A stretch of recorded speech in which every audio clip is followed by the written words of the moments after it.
صفحہ نمبر 13. اعوذ باللہ من الشیطان الرجیم. بسم اللہ الرحمن الرحیم. والذین اذا انفقوا لم يسرفوا ولم يقتروا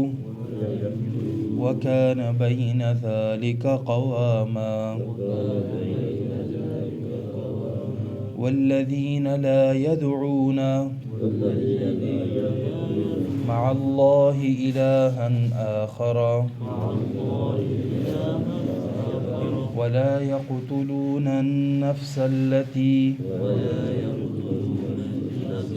حرم الله إلا بالحق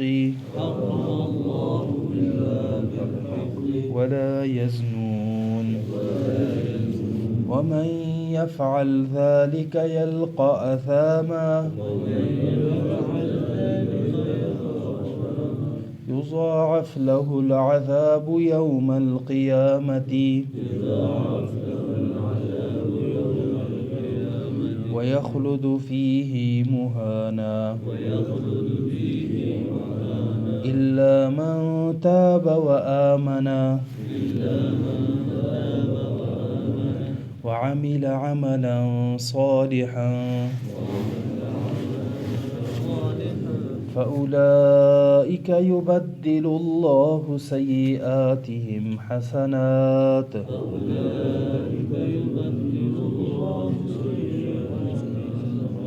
وكان الله غفورا رحيما. ومن تاب وعمل صالحا فإنه يتوب إلى الله متابا.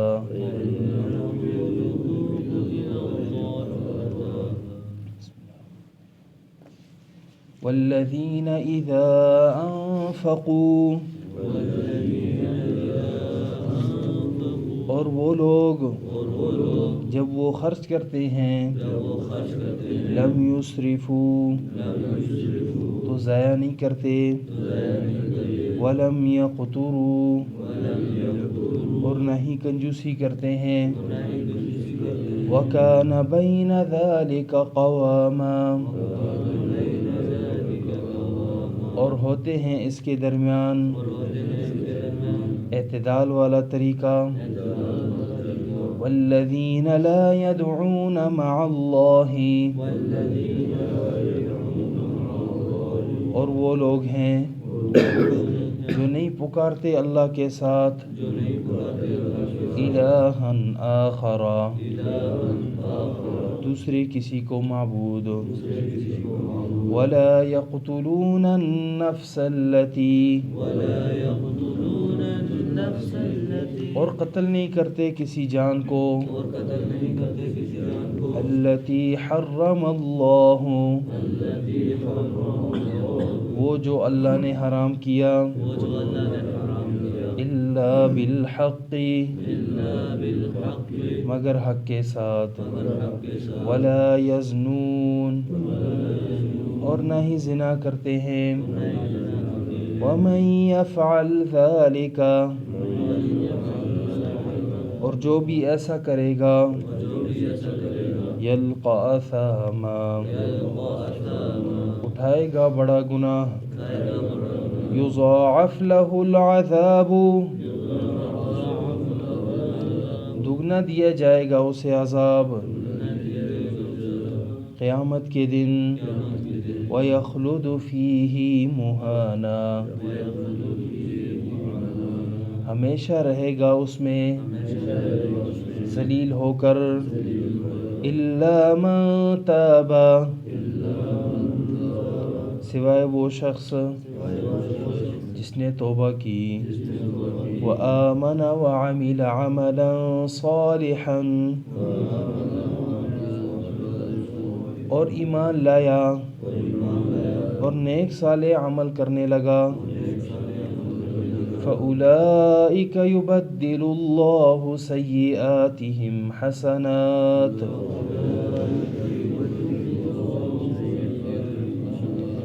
بس ان لوگوں کے لیے اللہ تبدیل کر لے گا ان کے گناہوں کو نیکیوں میں وَكَانَ اللَّهُ غَفُورًا رَحِيمًا اور ہے اللہ بخشنے والا رحم کرنے والا وَمَن تَابَ وَعَمِلَ صَالِحًا اور جو توبہ کرے اور نیک عمل کرے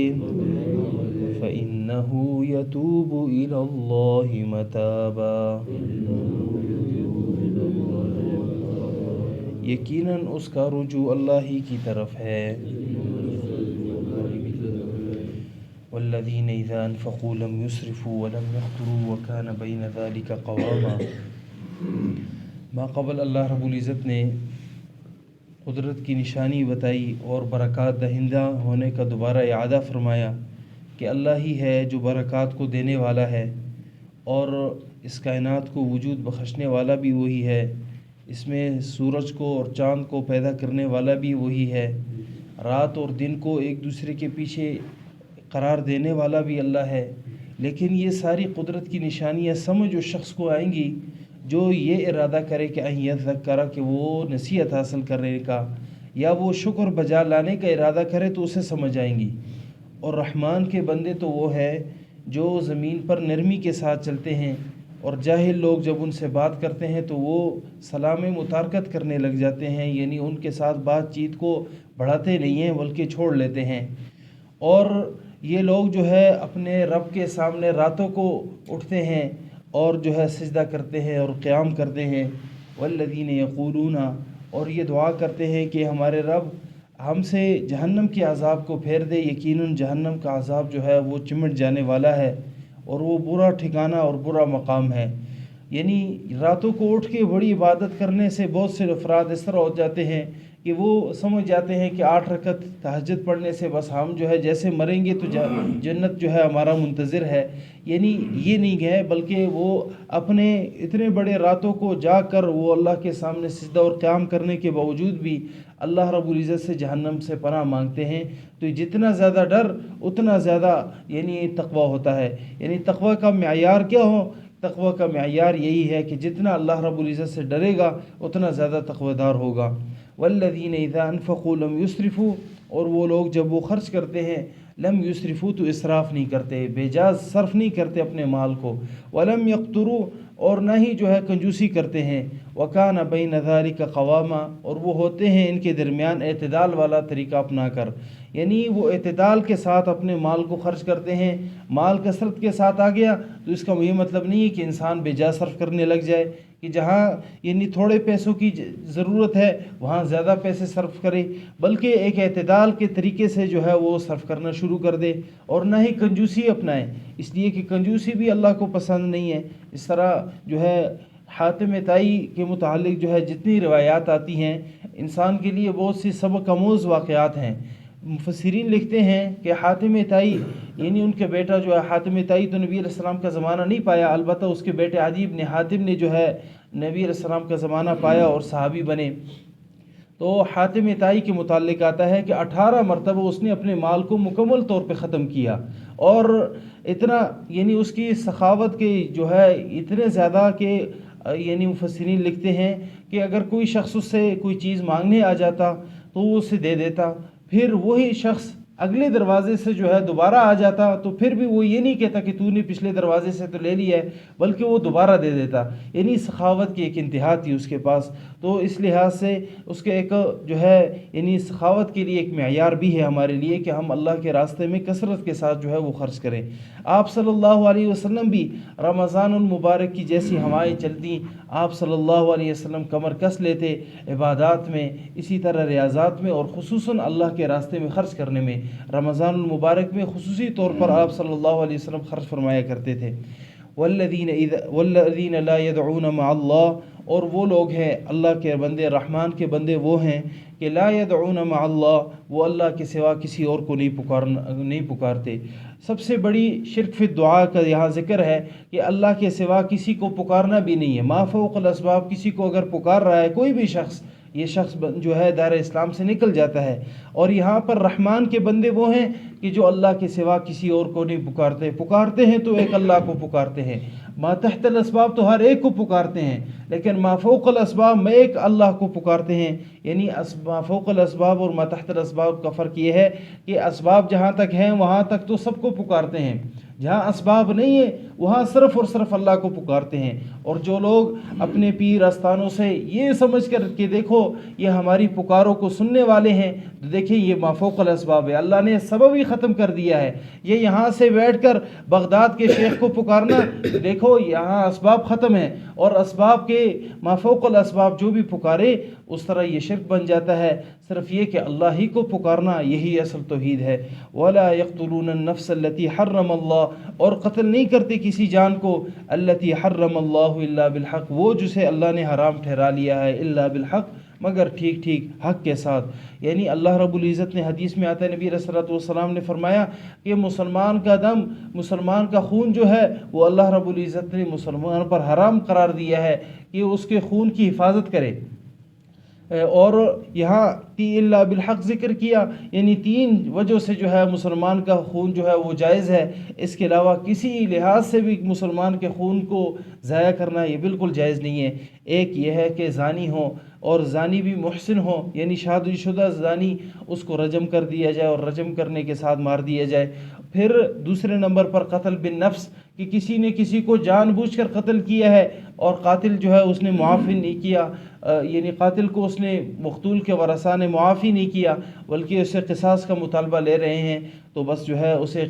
قصاصاً اسے قتل کیا جائے گا۔ اگر وہ یعنی معاف نہیں کر رہے ہیں اور حاکم وقت کے لیے یہ بات ضروری اور فرض کے درجے میں ہے کہ وہ اس سے قصاص لے لے۔ اور تیسرے نمبر پر وہ شخص جس نے دائرہ اسلام کو چھوڑ لیا، یعنی مرتد ہو گیا، دین اسلام کے جتنے راہ ہیں ان کو چھوڑ کر یعنی غیروں کے راستے پر چل پڑا، تو ایسے شخص کے لیے جو ہے یعنی بغیر مہلت کے، مرد کے لیے بغیر مہلت کے قتل کر دینا، اور عورت کے لیے 3 دن کی مہلت، اگر حاکم وقت اس میں بہتری سمجھے تو تب، ورنہ جو ہے اسے بھی فوراً قتل کر دینا۔ یہ بالحق ہے کہ ان تینوں کے خون کو اللہ رب العزت نے جائز قرار دیا ہے مسلمانوں میں سے، باقی جتنے بھی ہیں ان سب کے خون کو اللہ رب العزت نے حفاظت کی ہے، اور کوئی انسان کسی دوسرے مسلمان کے خون کو بہانے کا، یہاں اللہ رب العزت نے اس کی سزا کا بھی ذکر کیا ہے۔ اور دوسری جگہ فرمایا وَمَن يَقْتُلْ مُؤْمِنًا مُتَعَمِّدًا، جو بھی کسی مسلمان کو جان بوجھ کر قتل کرے گا، تو اللہ رب العزت نے فرمایا کہ وَمَن يَقْتُلْ مُؤْمِنًا مُتَعَمِّدًا فَجَزَاؤُهُ جَهَنَّمُ، اس کا بدلہ جو ہے وہ صرف اور صرف جہنم ہے، خالداً فیہا، اس میں ہمیشہ رہے گا، وغضب اللہ علیہ، اور اللہ کا غضب اس پر ہوگا۔ اور یہاں اس کی اگر اس نے قاتل نے مقتول کو قاتل نے مقتول کو جب قتل کیا، پھر اس کے بعد اس نے توبہ کی اور قصاصاً اسے قتل کیا جائے، تو توبہ کے بعد اللہ اسے معاف کر لیں گے، کیونکہ یہ شرک سے کم گناہ ہے، لیکن اللہ رب العزت معاف کر لیں گے، لیکن توبہ کے بغیر مر گیا تو معافی اس کی نہیں ہے۔ ولا یزنون، اور زنا بھی نہیں کرتے، ومن یفعل ذلک، اور جو بھی یہ کام کرے گا، یلقى اثاما، تو وہ ایک بڑے گناہ کے ساتھ جو ہے وہ اٹھائے گا، بڑا گناہ اٹھائے گا۔ بعض مفسرین کہتے ہیں اثاما، بعض روایات میں آتا ہے اثاما جہنم کی ایک وادیوں میں سے ایک وادی ہے جو انتہائی سخت قسم کے عذاب جو ہے جہاں دیا جاتا ہے، تو وہاں پر اللہ رب العزت اس کا ٹھکانہ کریں گے اور وہیں وہ ملے گا۔ یضاعف له العذاب، وہ دگنا دیا جائے گا اسے عذاب قیامت کے دن، ویخلد فیہ مہانا، اور اس میں وہ ہمیشہ رسوا ذلیل ہو کر رہے گا، الا من تاب، سوائے وہ جس نے توبہ کی، وآمن، اور ایمان لے آیا، وعمل صالحا، وعمل عملا صالحا، اور اس نے نیک عمل کیے، اس لیے کہ الاسلام یہدم ما کان قبلہ، اسلام ما قبل کے جتنے گناہ جو ہے وہ ختم کر لیتا ہے۔ کوئی بندہ کافر ہے، اس نے بڑے سے بڑا گناہ کیوں نہ کیا ہو، لیکن جب وہ مومن بن جاتا ہے تو اللہ ما قبل کے سارے گناہوں کو معاف کر لیتے ہیں۔ اور یہی اللہ رب العزت نے فرمایا آمنا، سوائے وہ کہ جو توبہ کر لے، یعنی رجوع کر لے، ایمان لے آئے اور نیک عمل کر لے، فاولئک یبدل اللہ سیئاتہم حسنات، اللہ ان کے گناہوں کو نیکیوں میں تبدیل کر لے گا۔ یعنی یہی بات ہے کہ جتنے صغیرہ گناہ ہیں وہ اللہ رب العزت نیکیوں میں تب تبدیل فرما لیتے ہیں جب بندہ جو ہے نیکیوں کو ان کے بدلے میں جو ہے کر لے، جس طرح ان الحسنات یذہبن السیئات، یہ گناہ جتنی نیکیاں ہیں وہ گناہوں کو ختم کرنے والی ہیں، اور ساتھ ساتھ بندہ یہ یقین کر لے اللہ میرے جتنے گناہ ہیں انہیں حسنات میں تبدیل فرما، تو اس لحاظ سے اللہ رب العزت تبدیل کر لیتے ہیں۔ باقی کفر والے اعمال اللہ رب العزت، حدیث میں آتا ہے کہ صحابی نے پوچھا اے اللہ کے رسول، جب میں اسلام نہیں لایا تھا تو میں نے بڑے بڑے نیکیاں کی تھی، کیا وہ نیکیاں قبول ہوئی ہیں یا نہیں ہوئی؟ کیا اس کا مجھے اجر ملے گا یا نہیں ملے گا؟ آپ صلی اللہ علیہ وسلم نے فرمایا دیکھو تمہیں ان اعمال کے بدولت توفیق ملی ہے کہ تم اسلام لے آؤ، اور اسلام کے بدولت اب جو تمہارے جو نیک عمل ہوں گے وہی عند اللہ جو ہے وہ مقبول ہوں گے، ماقبل کے گناہوں کی کوئی پوچھ نہیں ہوگی۔ فرمایا وکان اللہ غفور الرحیم، ہے اللہ بخشنے والا رحم کرنے والا۔ ومن تاب وعمل صالحا، جو کوئی توبہ کرے اور نیک عمل کرے، فإنہ یتوب الی اللہ متابا، یقیناً اس کا رجوع اللہ ہی کی طرف ہے۔ اللہ ہم سب کو کثرت کے ساتھ توبہ کرنے کی توفیق نصیب فرمائے۔ والذین اذا انفقوا، وہ لوگ جب وہ خرچ کرتے ہیں، لم یسرفوا ولم یقتروا، نہ تو اسراف کرتے ہیں نہ کنجوسی کرتے ہیں، وَكَانَ بَيْنَ ذَلِكَ قَوَامًا، اور ہوتے ہیں ان کے درمیان اعتدال والا طریقہ اپنا کر۔ وَالَّذِينَ لَا يَدْعُونَ مَعَ اللَّهِ، اور وہ لوگ کہ نہیں پکارتے اللہ کے ساتھ الہًا آخر، کسی دوسرے کو معبود، وَلَا يَقْتُلُونَ النَّفْسَ الَّتِي، اور کسی نفس کو، کسی جان کو قتل بھی نہیں کرتے، الَّتِي حَرَّمَ اللَّهُ، وہ جو اللہ نے حرام ٹھہرایا، إِلَّا بِالْحَقِّ، مگر حق کے ساتھ، وَلَا يَزْنُونَ، اور زنا بھی نہیں کرتے، وَمَن يَفْعَلْ ذَلِكَ يَلْقَ أَثَامًا، اور جو بھی ایسا کرے گا وہ اٹھائے گا گناہ، یا وہ اثام وادی میں ملے گا۔ يُضَاعَفْ لَهُ الْعَذَابُ يَوْمَ الْقِيَامَةِ، دگنا دیا جائے گا اسے عذاب قیامت کے دن، وَيَخْلُدُ فِيهِ مُهَانًا، اور وہ اس عذاب میں ہمیشہ رہے گا رسوا ہو کر، ذلیل ہو کر۔ إِلَّا مَن تَابَ وَآمَنَ وَعَمِلَ عَمَلًا صَالِحًا، سوائے وہ شخص جس نے توبہ کی اور ایمان لے آیا اور نیک عمل کرنے لگا، فَأُولَئِكَ يُبَدِّلُ اللَّهُ سَيِّئَاتِهِمْ حَسَنَاتٍ، بس یہی لوگوں کے لیے اللہ ان کے گناہوں کو، ان کے سیئات کو تبدیل کر لے گا نیکیوں میں۔ وَكَانَ اللَّهُ غَفُورًا رَحِيمًا، اور ہے اللہ بخشنے والا رحم کرنے والا۔ وَمَن تَابَ وَعَمِلَ صَالِحًا، اور جو کوئی توبہ کرے اور نیک عمل کرے، فَإِنَّهُ يَتُوبُ إِلَى اللَّهِ مَتَابًا، یقیناً اس کا رجوع اللہ ہی کی طرف ہے۔ اللہ